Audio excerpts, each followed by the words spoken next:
My personal view is that I couldn't put a cigarette paper between them in terms of calibre. They are, both of them, exceptional artists. It's not possible to make a decision about who is better, because there's no such thing as better. What there is different expressions of artistic excellence in very different cultural contexts. Brahms and Tchaikovsky both represented a version of late Romanticism. Brahms, from a classical German perspective, a profoundly romantic composer, I think, at heart, but constrained by essentially classical conception of form, classical conception of harmonic relationships, and a classical conception of genre.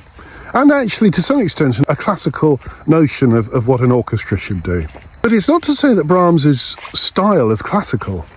And he manages, within these marvellous classical constraints that he imposes on himself, to create really rather radical things, and this is the thing that Schoenberg admired so much about him.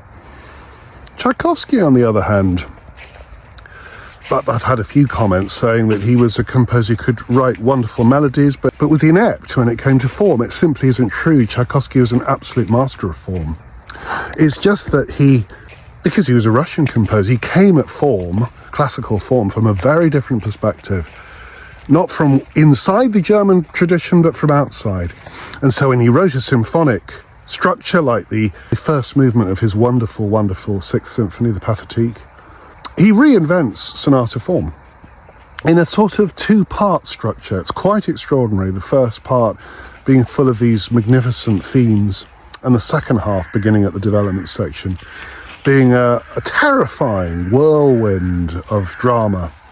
It's almost like two acts of a play. It's a magnificently novel-like conception of form, and it's flawless. I would say it's a perfect structure.